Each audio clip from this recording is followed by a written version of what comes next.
Searching, finding all the things we knew were hiding. And this revelation only opens up more questions.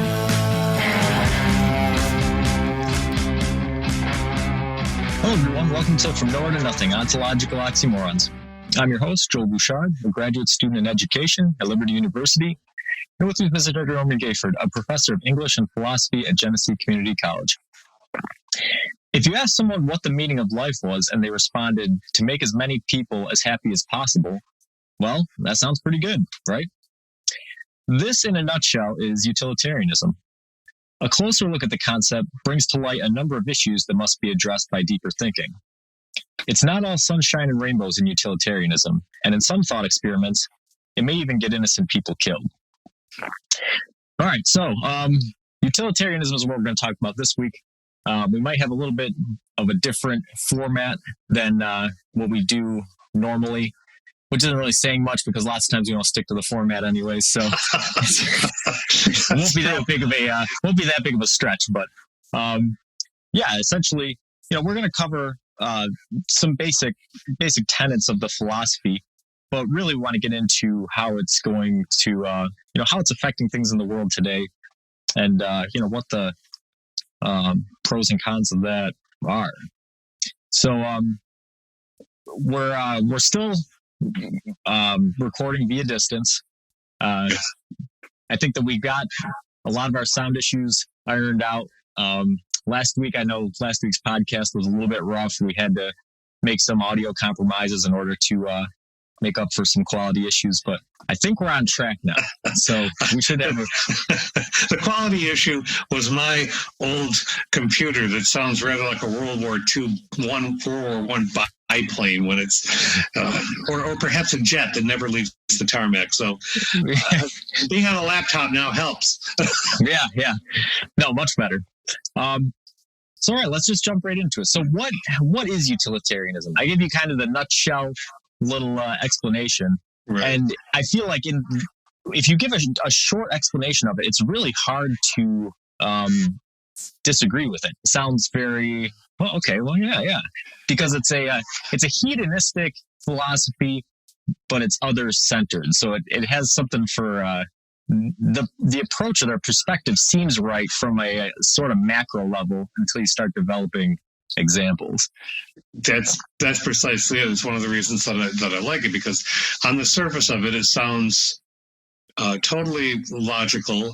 When John Stuart Mill wrote the essential document, Utilitarianism, he was, as you say, taking a somewhat hedonistic view that the greatest pleasure is happiness, and the more there is of pain, then there's less happiness. And so it's sort of a mathematical attempt to work out a balance of actions. And that sounds just fine if you live in a monochromatic viewpoint, such that, well, you're only going to encounter one problem at a time, and you're going to be able to choose what's the best way to approach that problem. And that's what I mean by monochromatic, because, of course, we live in a very three-dimensional and spectrumed world wherein we're going to have lots of issues coming in on us, colliding with each other. And if I take an action such and such a way, fine, but then there are going to be repercussions secondarily. And how do I address those? And that's where it gets really complicated. It's not simple math anymore. Yeah. I think that's a big problem with any kind of theoretical concept. A real good kind of example is anybody who's done any sort of home improvement work. If you have a house, it doesn't really matter. I mean, unless you just bought like some sort of modern prefabricated place. You look at it, and there's been building codes for quite a while. But you might you might go to one wall of your house and, okay, I've got studs 18 inches apart here. There's going to be another wall with studs 36 inches apart. And then you'll have oh, maybe you have copper piping in one place and then PVC piping in another place. And then you have, oh, well, why did they run the wiring through here? Oh, well, they ran it through there because for some reason there's a block, cement block here. And like, so even though theoretically you have this blueprint for a house and how it should work, once you start building something and you run into issues, you make compromises, and then those compromises are built upon by later decisions until the whole thing becomes a lot more messy in practice than it was when you theoretically set out. And that applies not just for physical structures, but also for political structures or interpersonal sort of things. So that's where that mathematically trying to weigh human interactions and relationships gets really, really tricky. Yeah, it does, and I love your example because never do you have. I had this happen yesterday. Never do you have one job in a house that just, oh, well, I'll do that and it gets done. Even changing a light bulb often leads to other cross-checking, and finding out that you don't have enough bulbs in a supply, which means you have to go get one, which gets very difficult in a time as we're living in now. And so it's really on the ground. I mean, I love the on the groundness of it. Jeremy Bentham was the person who really laid out the idea of utilitarianism, but John Stuart Mill was a great proponent of it, and Mill's father knew Bentham, and so it was really an in-house kind of thing. But it's the idea of the thing that compels me most about it. Still, there are a lot of people who say utilitarianism is old hat. It has no bearing in the 21st, and there are arguments that I can see that may be the case. But I'm old-fashioned enough to enjoy this one part of it. Bentham, but particularly Mill, said that the one thing about utilitarianism, and Kant picked up on this later, is you cannot arbitrarily choose who is of more value and then weigh your decision against, well, the greatest good for that particular number, but the others don't count. So it's very sensible and 21st century in the sense that you can't measure the value of one class of people or one group of people and say, well, because it benefits them and they're so much more important to society, then it doesn't so much matter what happens to the others. Utilitarianism will not allow for that. Yeah, it's sort of an anti-oligarchic or nepotistic kind of system. Everybody's equal value. And so, when I'm reading about you hear some of the quotes that these guys give about, you need to act as a disinterested spectator or these sorts of things. And I'm always thinking of like an ant colony or like a bee colony or something where you see they'll do crazy things like build a bridge and then, have other ants walk across it or sacrifice themselves for certain things or whatever. And you just think, man, all right, you look at it from the hive level or the colony level, and you think, all right, well, that makes a lot of sense that the hive or the colony would want to accomplish that goal. You look at the individual motivations of the ant or the bee, which they don't exist, and you wonder, well, what would motivate you to do that? Well, you just hit on something really, really. I think your wide reading is showing here. Are you familiar with E.O. Wilson? Yeah. Wilson. Yeah. Okay. So Wilson, he's still with us. He's been writing for decades. Sociologist, philosopher, a Southern gentleman, but he said in one of his more recent books, I'm paraphrasing terribly, but he said, ant colonies, because he studied ants, he said utilitarianism is great, except the humans aren't ants. It doesn't.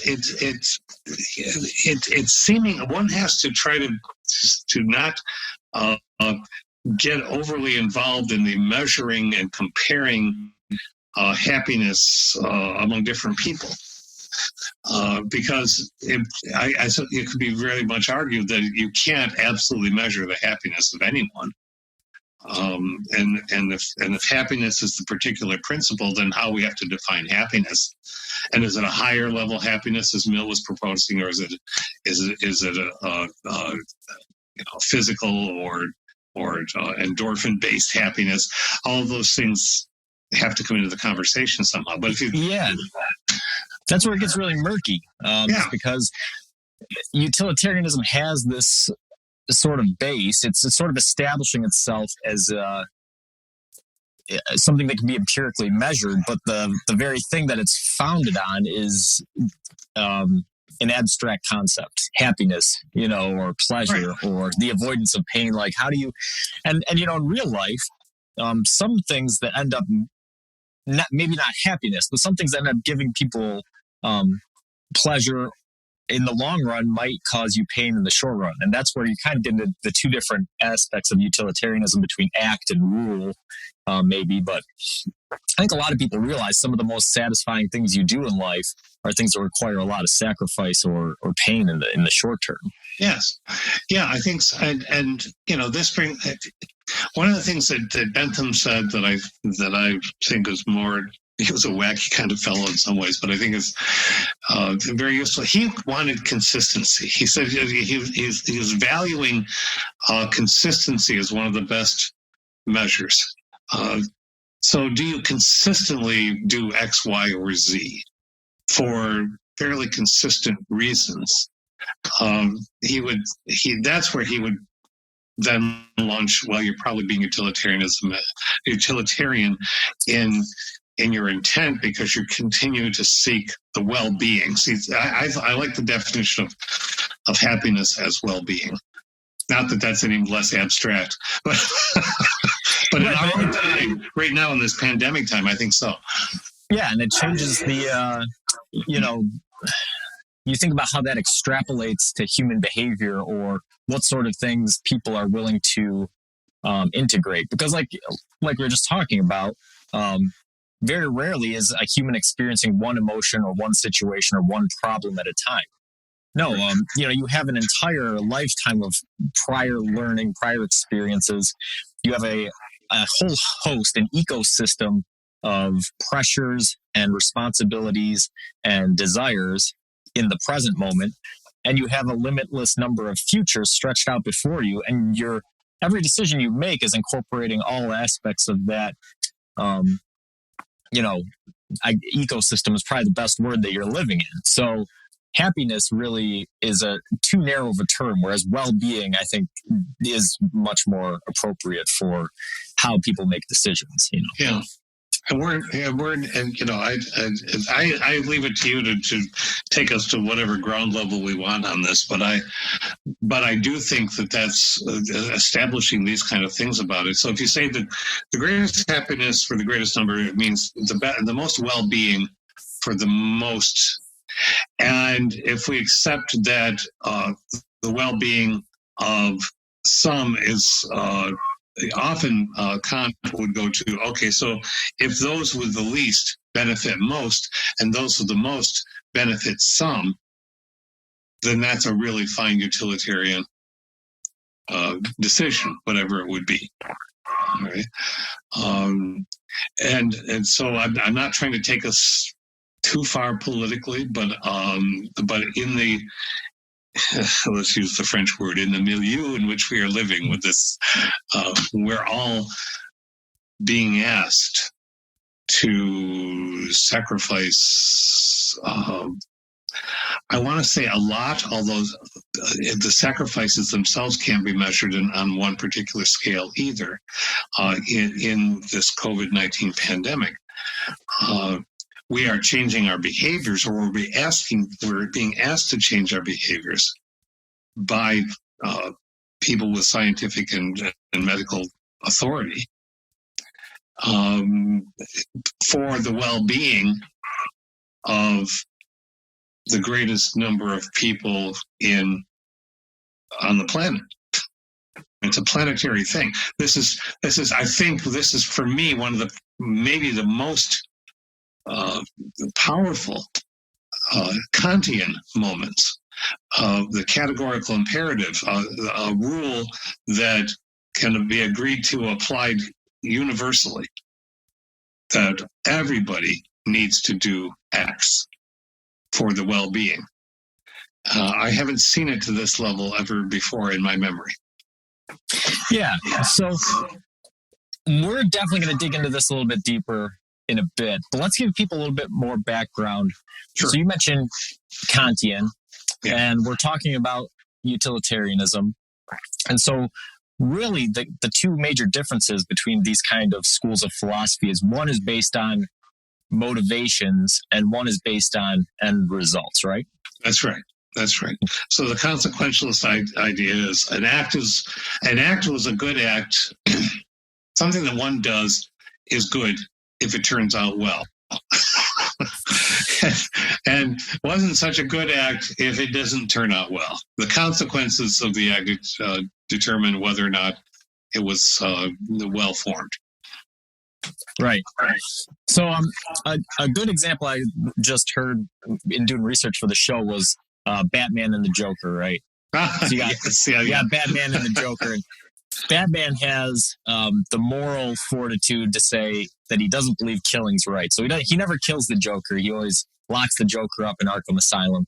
Right. But the Joker always escapes and continues killing more people. Yeah. So a Kantian philosopher would say Batman's doing the correct thing. Batman is sticking by his moral principles that killing is wrong. So he doesn't kill the Joker, he locks him up. A utilitarian would say that Batman is actually acting immorally because he knows that the Joker is killed. He knows that the Joker will escape and kill again. Yeah. So innocent people's blood is technically on Batman's hands for not killing the Joker and as a result, having innocent people killed in the future. And that kind of highlights the differences between whether or not you consider somebody's motivations for action the prime aspect of morality, or whether you consider the consequences of the action, irregardless of the motivations, the prime aspect of morality. It's so much fun to use pop culture for this. Yeah. It makes it relatable because we all run into these situations in everyday life. And, one that's personal like that can be examined, but you can also look at it, on political or economic terms. Utilitarianism, really is it relates to capitalism in a big way. If you look at trickle-down economics, for instance, right? So the idea behind it, right? You have, okay, well, what the greatest number good for, if we give this money to these people, then it's going to create good for all of these other people under them. That's the theory, right? And so maybe the data doesn't back that up. And once you have data, exactly, you're morally responsible to make other decisions. But from the abstract point of view, that's kind of the thought behind it. And like you said, we have to make these decisions for ourselves, whether the intent behind an action or the consequences of an action are what determine whether an action is moral. Because sometimes, a lot of times, the motivations and the end result can be in conflict or, not match up. So to use the example that you were talking about, the deontologist, which we talked about before, the duty-based philosophy, an action is right if it's undertaken with a sense of duty, no matter how it turns out. I would venture to say that that's probably quite strong in the military world, right? And perhaps in the political world too. The deontologists would say, "Well, I have a duty to help people. I wrote this bill. I stood in the way of it for some reasons. I said okay to it for other reasons, but it was my duty to try to get something out there that people could benefit from." And so the deontologist might forgive that. The consequentialist might say, "Well, yeah, it's all well and good to say that you want to give $1,200 to everybody in the country, but if you don't measure that in certain ways or have checks and balances on it in certain ways, then there's going to be a lot of missed targets.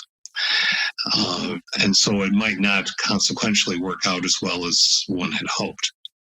The thing about utilitarianism that I think is important to bring up, and this goes to a bit of pop culture if you want to go to something like The Watchmen, not the new TV show, which I do want to watch. I haven't watched The Watchmen yet, but the graphic novel and the movie.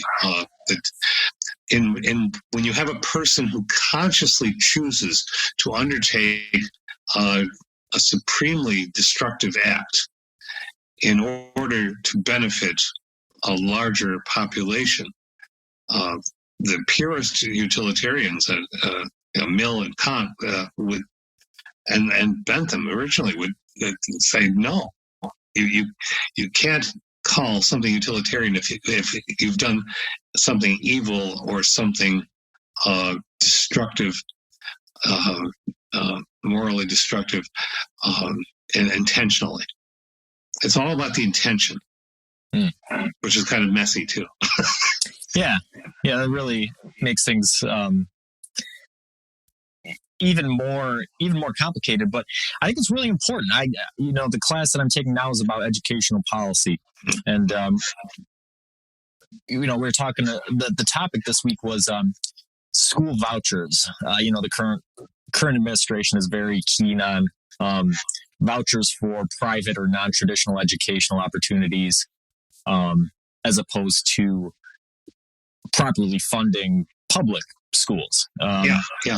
And they gave us, a forum to sort of debate that. And really, looking through the research and then kind of, undertaking some rational thought, really what the conclusion I came to was that the biggest barrier or the biggest disagreement with people who, drawn very much along party lines, people who would like private education and people who would prefer to see public education.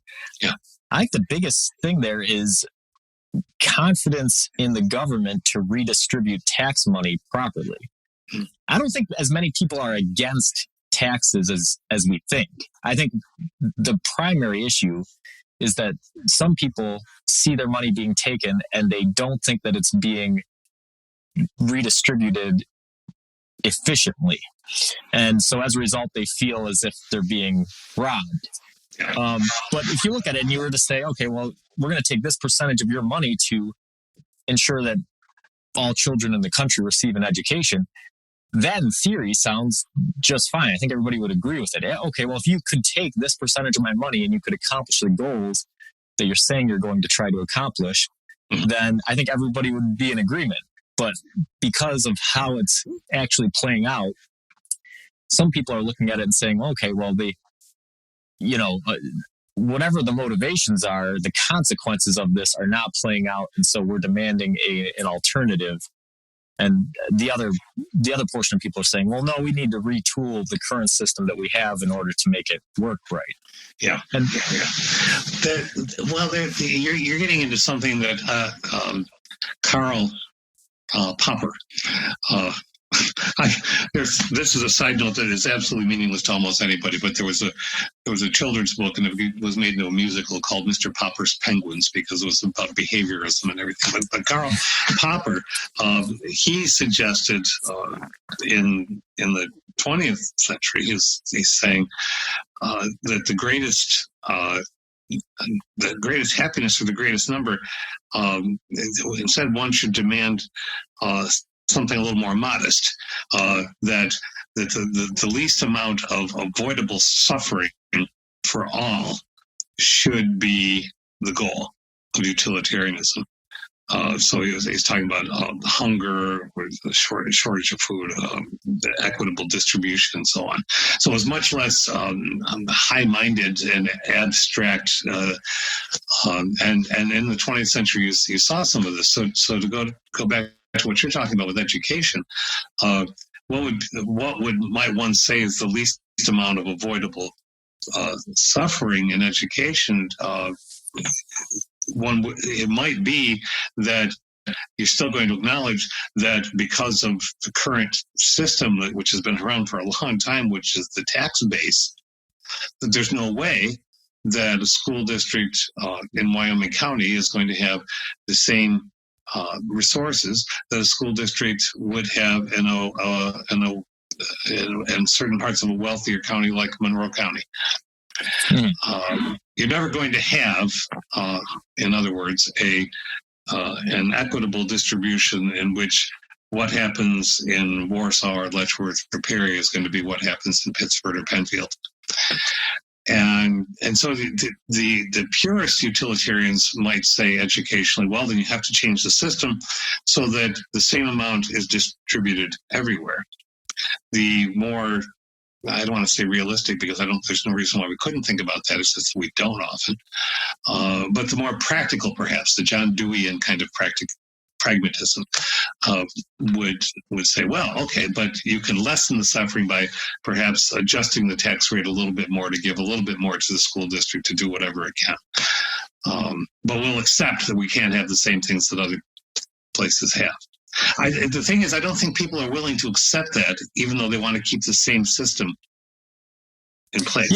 Yeah, because it sounds very socialist or very, well, they can't take our money and give it to somebody that I don't know. Well, I mean, and yet we have Social Security, which is one of the biggest socialist systems there is. So it's all in what we think is contributing to. Whenever it becomes what's contributing to my happiness, not the happiness of the larger number, then you're getting away from utilitarianism entirely. And that's why utilitarianism is kind of messy, is because, like I mentioned at the beginning, it's centered around hedonism, so around happiness, but it's focused, it's others focused. And that's not the way people think. People are motivated by their self-interest. And oftentimes, like we were saying, the self-interest, the well-being versus the happiness might not always line up. And it creates a lot of interesting situations in how you apply it. So how can you apply? Can utilitarianism, is it meant to be applied to anything, or is it? Well, that's an interesting question, because I don't. The meant sounds awfully close to ought. And there are numbers of philosophers who say if you start saying ought, then you're getting into a kind of moralism, where my system, the principles of my belief system, whatever they are clearly superior to yours because I say so, and therefore I'm going to try to remove your rights and reshape them so that I can show you that my principles were best. So I think it meant meaning intention. I think it can be applied to almost anything, but again, the issue is, what else is being applied at the same time? What cluster of situations are you dealing with? So I think it's not meant to be applied to one single kind of problem. But I think it often slips into the more classical form, seems to be focused on one problem at a time. And that's pretty much not what happens to us most of the time. Right. Yeah. I mean, I think that when we're talking about more abstract sort of things like an educational policy, it seems like utilitarianism is a fitting theory. But if you're talking about personal relationships, utilitarianism, that seems very shallow. Like, what if I was, well, should I continue my relationship with Norm? Well, let's see. What does he add to my well-being? Are we contributing to the greatest number of good? Are we contributing to the greatest number of good, or are we really just wasting an hour of people's times on Saturday? Well, all right. The hedonic calculus isn't in our favor, so I'm going to end my relationship with Norm. Yeah, yes, exactly. It doesn't seem to apply very well. That's an excellent example. And no, when you get it down to the granular level, and you start talking about, well, greatest good for how many people, you've told me we have a kind of a rough idea that we have quite a few people listening to us on different continents. Everybody on different continents, by the way. It's a pleasure to talk to people from everywhere. It's interesting to us that you're listening, but if we start asking, but why are they listening? And we start moving away from what we decide to talk about because we try to second guess who listening. And gee, if we managed it a little bit more, then maybe we could do reach even more people, and perhaps that would be a good. The trouble with that is it might cause us to stray away from whatever it is that seems to be functioning for what we're doing in the first place. Right. And so, yeah, it's a pretty simple thought experiment, right? Maybe we consider, all right, well, our show is too long. People don't have this kind of chunk of time. So maybe if we cut our show down to 20 minutes, people would listen to it more on their ride to work. Yeah. Well, we'd only be able to talk about a third of the amount of stuff. Or, well, maybe if we simplified our language, people who primarily don't speak English could understand us better, or that sort of thing. Yeah. Well, then you run into issues with descriptions, that sort of stuff. So, yeah, there's always that kind of give and take. And that's where utilitarianism gets kind of interesting, is because, well, what is the greatest good for the listeners? Is it getting more listeners and swaying their opinion through a limited sort of scope? Or is it sticking with, a more comprehensive sort of show and not reaching as many people? Like where does the math play out there? Well, if we were being strictly utilitarian, yes, it would be that mathematical kind of thing. And I have to say, I'm glad that we don't do that. Yeah, because I think we would not be okay. So here's the happiness. The happiness. This is the microcosm. The happiness is having a discussion with you, my former student, over and over and over. We have such a variety of discussions. We've built a friendship. We have this artistic thing that we're doing. However, and we push the envelope and we experiment a little bit and we laugh a lot. And we happen to have accrued listeners. And we hope that somebody might listen, but we never set a target number of, well, if we don't reach that number, then we're not going to do it anymore. I think that would have been terrible. Yeah. So it's not, we're not undertaking a utilitarian act in itself by doing this. Right. There wasn't that political, social, philosophical motivation to somehow help people understand more. I don't think we ever really exactly had that as a prime directive. Maybe I'm wrong, but I think it was anybody who might listen. Perhaps they'd be more interested in some ideas, and perhaps it could clarify some ideas or take them to a place they hadn't thought about being before. And that you as a student of education and self-taught and an educator, and I as an educator, I think that's probably one of the better ways to do it, is to cause people to think. Socrates said, I can never teach anyone. I can only give them reason to think. I can only cause thought. Yeah. And so we're Socratic. We're not utilitarian. Right. And there's a whole bunch of different educational philosophies that we could talk about that lead into that, and I'm sure we will in future episodes. But no, and so I think what we're saying is that there is a calculus going on. There's a weighing of sorts in our decisions with the podcast. But it probably doesn't fall under utilitarianism. Like you said, we, even for this episode, we were talking about, we did the video last time. We were talking beforehand. Well, should we do the video this time or should we not do the video? Okay, well, how much extra work is it? How much extra time does it take? How much is it this, And so you're making decisions, but based on different criteria. So yeah. What interactions does utilitarianism have with other systems? We've talked about Kantian philosophy a little bit. Is there anything else that is either supportive or antithetical to utilitarianism, or has some sort of interaction with it? Well, yeah.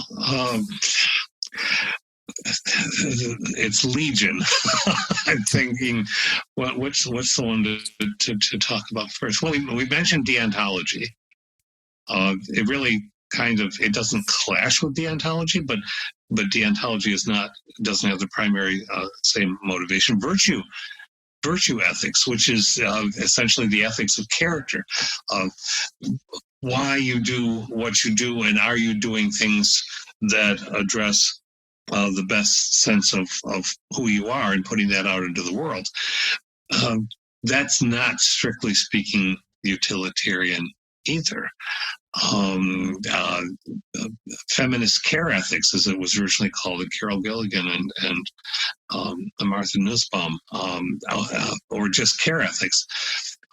Again, it's about helping the individual, and it's often applied in nursing, but not exclusively. But helping an individual because you have the set of characteristics that you want to help an individual and many individuals, but you're not measuring it against how many overall to how few. And staying with that, the medical, think of the medical oath, first do no harm. I think I told you once, I whispered that to myself in graduate school at the graduation ceremony. I just, first do no harm.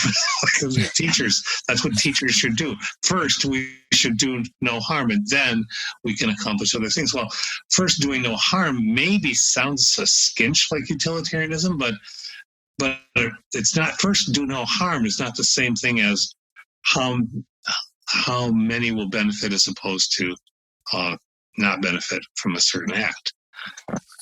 Yeah, it's almost a top-up versus bottom-down sort of philosophy. Like you said, one is a little bit utopianism or idealism centered. You know, what is the greatest amount of thing? The other one is the opposite. Well, how can we avoid the most amount of pain? Yeah. I think there's a lot of parallels to be drawn between psychology or sociology, sort of. You look at it and a lot of psychological theories, they're completely okay with the fact that, all right, this is not an encompassing theory. We're not saying we can explain all of human behavior based in this theory, but we're saying if you look at humans making this set of decisions, this framework seems to best apply to what they're going to do. And this framework will apply in a different set of situations. And sociology, which is a completely different field, is going to, explain how groups of people make decisions as opposed to individuals and that sort of thing. And it feels like, utilitarianism and deontology and a lot of these other philosophies are very similar, where, utilitarianism has its purposes, when making decisions in certain instances, and it's probably not so useful for other situations. But I feel like people have to be open to that possibility. If you're somebody who's willing to say I'm a utilitarianist, then you're probably going to have some problems. Whereas, you will, and often the objections to utilitarianism have been, and that's why it's as a philosophical school, it's been very much on the decline since the late 20th century and into the 21st. It is not a popular philosophy in the sense of grand application now. It's not an ought kind of, or should kind of thing, nearly as much as perhaps in the 18th and 19th centuries when it was really being developed. Certainly, there are situations that I consider, as in our own time, utilitarian based. But one of the big objections to it is that it doesn't address all ethical problems within the scope of itself. And really, I can't think of any system as a system that addresses all ethical problems. But nonetheless, there is lots of pointing out of problems that it doesn't touch or doesn't adequately respond to. So maybe we should give utilitarianism some love and actually come up with situations where it is useful. So probably the more macro level you go, the more useful it is, as opposed to looking at, all right, well, yeah, if we look at just Batman and the Joker, then it seems very obvious that, well, not even very obvious, but it becomes, okay, well, we can understand why Batman's making a decision not to kill the Joker. But if you're a public policy implementer, I feel like you are almost bound by utilitarianism. If you're not you're not abiding by the principles, then you're almost not doing your job. You're tempting me, sir. You are tempting me to go boldly where maybe I want to go. But yeah, all right. Public policy. So if a leader is not considering what's best for the people represented in large measure, but what is best for a small number of people to benefit from, or even more, a small number of companies to benefit from. But the Supreme Court just declared that a company is essentially an individual a number of years back. So we can go there. But we won't name names, and we don't have to do that kind of thing. But really, if your primary decision is for a concept, let's say the economy, and not for the well-being of people, and let's say you define well-being as health, then you've got ethical problems. Yeah. So let's look at that situation then. Really, I think that the question you have to start asking yourself is, what is a human life worth? Yeah. And that's where it comes into question. Is you look at anybody who's reading the news knows the economic damage that's being done. Some people are talking about it on Great Depression sort of levels, right? Yeah. And so it's very feasible that level of economic damage could result in the loss of human life as well. People who may starve or not be able to afford a place to live, and they may die on the streets of homelessness or that sort of thing. Yes. So there could be death in that direction, whereas lifting the quarantine will certainly result in death from illness. If done. Right. And so if you have death one direction, you have death the other direction, and then you have this sort of economic factor mixed in, trying to determine when it makes sense to adjust policy becomes a very complex issue.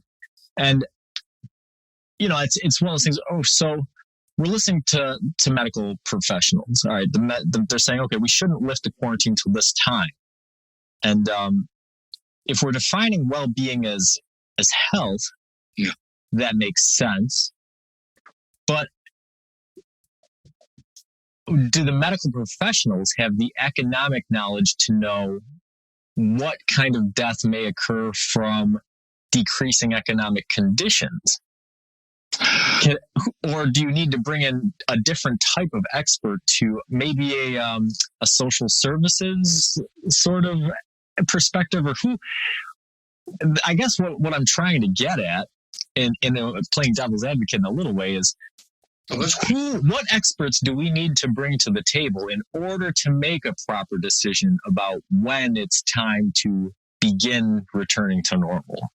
Should we just be listening to health professionals, or does an economic professional have a seat at the table in this discussion? Well, an economic professional there should be a balanced set of seats, and that's what we do not see.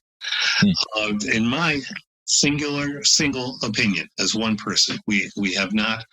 I hasten to say that because I'm not representing you at all, but we are talking about important things, and playing devil's advocate is also deeply important in philosophical thought, because if you can't understand the positions that other people are taking, even as difficult as it may be to try, then you're really not going to get very far. So yes, you can't just have economists and pretend that you're listening to doctors until you don't want to. And if all you are doing is listening to doctors and not to economists, then you're also getting not the complete view. But the idea of, as you said, equality at the table is something we haven't seen, and we have falsely dichotomous discussions. Well, just using metaphors that don't work in order to try to convince people of a kind of utilitarianism. See, this is what where you've gotten me to where I was hoping we might get, which is, I think there's false utilitarianism and true utilitarianism. And I think a false utilitarianism, as I would define it, again, for myself, is one that gives lip service to what is best for the greatest number, when in fact there may be no underlying support for that thought or that intention. So, and that can quickly devolve in a population into discussions that should never, and I do say should intentionally, happen. So we hear people debating, well, if I'm a certain age, then I should be willing to die for the economy, as if it's a martyr-like act. That's utter nonsense from my viewpoint. It's you don't martyr yourself to an economy. That is not that's why the militaristic metaphor for this whole pandemic does not serve a utilitarianist purpose. Do you see what I mean by that, Joel? Yeah, no, it absolutely makes sense, especially when you're considering if somebody thinks they're going to be a martyr for the economy, that's looking at it in a far too limited scope, because they're saying, oh, well, I should have the right to die to work. But really what they're neglecting is the idea of, well, do you have the right to go out and choose whether or not other people die so that you can work? You don't have that decision.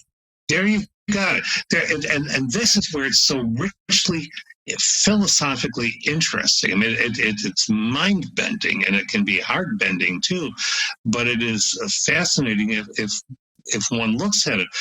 For instance, here, if you have, let's say, for utilitarian purposes, for the so-called greatest good, well-being for the greatest number, let's say the well-being of the economy. England is talking about this. Germany is talking about this. We're talking about this. So if you have had COVID-19 and you can be given documentation that you have had it, then you can go back to work. Now, that sounds fine until you start thinking about, you mean I have to have papers? There have been regimes that required papers in order to do things. All right, so what does that drive people to do? Does that drive people to want to get COVID-19 so that they then can survive? And if they survive, then go back to work? That also requires a whole lot more testing than we've been able to do so far. Or maybe even forging papers and then going in and then actually getting the disease and then spreading it. Yes. And it really shows a lack of medical knowledge on the part of normal individuals, because, lots of people they want to just talk about it in the absolutes of survivability rate. But what they don't understand is that, the immunity factor and the ability of the disease to mutate are large factors in why public policy institutions are being so careful about it. When it first started out, you could only catch it once. Now there's a sizable body of people who are becoming reinfected with it, because it's starting to mutate in such a way that it can be caught again. And they're worried about it mutating in other ways to become more dangerous and have the mortality rate increase. And there's a whole host of issues that goes along with it. Exactly. And so this is what I was talking about before, the muddiness of utilitarianism. Well-being means being employed. Well, yeah, but well-being means healthy. So which things are you talking about, and how do they collide? And why are they colliding? And is there no other way to think about a system than? See, this is part of the larger issue. This is where I think Kant would take us as one example. Perhaps you need to rethink your system.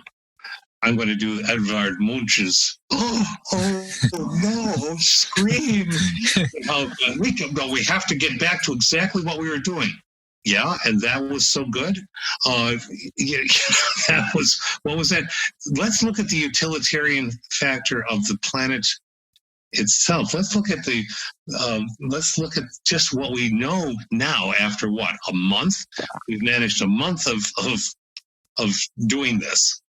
We think incredible things. A month. We're talking World War II metaphors. Yeah. A month. We can't. Now let's stop. All right. What have we found out about the water? What have we found out about the water quality? We found out that things are cleaning up a little bit. We found out that the air quality is a whole lot better when you don't have a whole lot of jets flying. And so a true utilitarian, in the sense of really getting down deep into it, would ask things like, well, then why is it necessary for us to go back to continue flying as we did? Why is it necessary to buoy up an industry which leads to that kind of wreckage, when perhaps we could create another kind of industry which would take what we have learned from this awfulness and extend it into the well-being of the planet? I know I'm sounding all kumbaya, Joel, but do you see what I'm getting at? Yeah, no. And now we're getting into the spot that I really like. Policy decisions and individual sort of things is not. I like the grand abstract things, which we're getting into, where now that prime motivation, or the factor that you're identifying as the motivating issue for the utilitarianism, becomes very important. Because, like you were just saying, let's look at the utilitarianism on a planetary level, right? So the greatest good for the greatest number of people, if we're talking about well-being for the human population, then yeah, what coronavirus quarantine has shown us, and what really green or renewable resources tell you, is that it makes sense to implement them, because we're essentially destroying our own habitat with the way that we're acting. Yeah. So that's a very explicit utilitarian fact, essentially, there. But if you look at it from a different way, and this kind of comes back to the question I asked earlier, what is the value of a human life? Well, if we're thinking about utilitarianism or well-being as having as much happiness as you can have in life, well, then you can ask a bunch of different questions. Like, okay, well, what's the value of a human life? Well, everybody's going to die at some point anyways, so we're not really saving anybody from anything by, keeping them at home. Everybody's going to, maybe some people will lose some years, but if we look at how many years they're going to lose versus how much happiness we can gain by going back to doing things the way we were doing them. So it's a different type. It all comes back to those core motivations. What is the initial mandate, the manifesto? What is your actual, the seed thought behind it? And that determines in a huge way how that seed grows and how your utilitarianism is sort of viewed in the system. So that brings me to a speculative question: is utilitarianism in AI, in artificial intelligence, right? Yeah. How do we determine that? How dangerous do you think that is? For instance, self-driving cars, right? Right. So these self-driving cars have an AI. Now, that system's going to learn when it gets into, for lack of a better term, like catch-22 situations, right? You have bad road conditions, and the car has to decide, I'm either going to hit a pedestrian or I'm going to crash the car in such a way that it might kill the driver. Yeah. What do you see as the implications of AI and utilitarianism? Well, I can go a number of ways. I'm going to start with the least palatable to lots of people, but that's because I'm a science fiction kind of person. So, all right, how many different shows have we seen, movies and books have we read that in which an artificial intelligence ends up controlling and then eradicating humanity? Well, if you teach an artificial intelligence that the health of the world, and you use the word the world, is primary. And by the world, you might be meaning human industry. And by the world, the AI understands, the planet. Well, the health of the planet clearly would be much better if humans weren't here. And thus the storyline plays out. So language is important. We've talked about language before. Language is always important in any kind of intelligence. And artificial intelligence is the notion that people might have that somehow it's going to be like us, would then have to, we would have to accept that it's therefore going to have plentiful difficulties with interpretive language. So this plays out in something I think I told you once. A person who works, who's very close to me, who works in industry and writing code for artificial intelligence, so to speak, for autonomous vehicles. And the vehicle would unerringly, no matter what code they were writing, would veer off the road to try to hit a cat. Now this was, and so what do you do with that? I mean, it's and people who don't like cats will say, okay, fine. Well, but from the viewpoint of interpretive importance, the world is not necessarily going to be utilitarian, better in a utilitarian sense for the elimination of cats by autonomous vehicles. Now, I know that's microcosmic, but it's just that what you're really asking is artificial intelligence utilitarian in potential? Yeah, I guess what I'm asking is, going back to what I was talking about before, that seed notion that we start with when we're developing a utilitarian system has huge consequences in how it develops. Yeah. So how do we ensure that the AI that we're developing that has this sort of power over human life to some extent, how do we know that we're doing it right? Oh heavens! I don't think we do, Joel. I think that it would be an enormous arrogance to think that we can, because indeed, how do we know that about our own selves as drivers? We like to, how many times I've said it myself. I'm guilty of it. I don't know that I can let an autonomous vehicle drive me because I trust my own judgment. Well, yeah, that's the same judgment that sees a person walking across the road when it's really two different mailboxes arranged just so up on a hill on the way to Batavia. And I see that in the wintertime and I know what it is and it still fools me every time. That's the judgment that says, oh, yellow light, I think I'm already partly through. I can get the rest of the way through. We have an enormously bad judgment. How many of us do actually drive the speed limit always where the speed limit is? Right. And we will sanctimoniously or self-righteously, or self-justification is an amazing power that humans have. Well, I saw the conditions and the conditions were fine. And it's just the government telling me what the speed limit is. It's an arbitrary limit.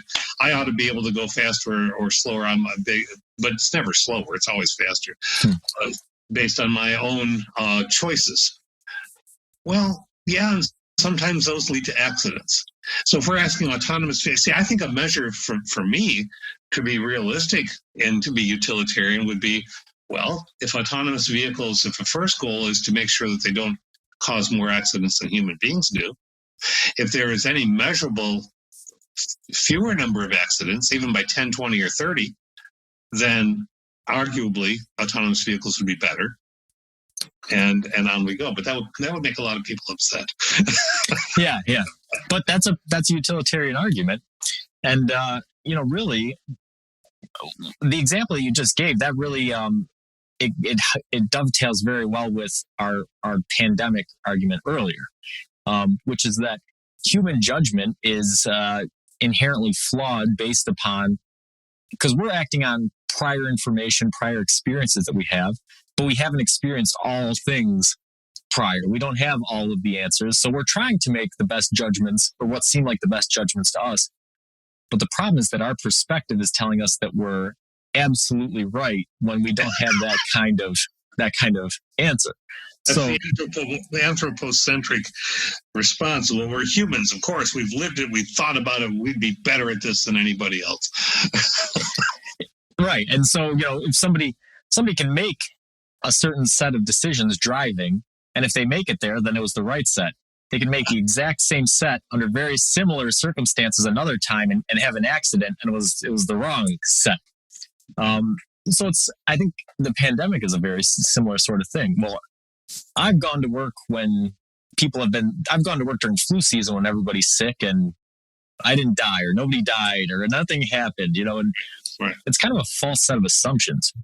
And I also think that, the development of AI and car systems and stuff kind of goes back to our public policy discussion when we're talking about having that balance of individuals. I don't know the climate of AI development, but I think we need to have that kind of balance on those teams. Is it just coders that are making these decisions? Do they have philosophers? Do they have public policy officials who are also involved in the development of these systems? Exactly. Should need they? A wide range. You need such a wide range. You need ethicists. You need coders. You need, as you say, public policy people. You need the whole range. But you've got to be able to hear all of them and integrate that. Not, I'm going to gather these people to show people I can gather people, but I've already decided what I'm going to do anyway. Right. Yeah. There's that false utilitarianism that can creep in. Yeah, and it all really comes back to that idea of that false sense of knowing what's right. This seems right to me. The intuition part of it. Well, it seems right to do this now. Well, it may seem right, but there's lots of things that seem right that aren't, Yes. Exactly so. All right. Well, this has been great. And I think that we've done a pretty good job kind of opening up the conversation some. So, we enjoyed it. All right. Well, we'll get together next time. Yep. All right. Until next time, keep pondering.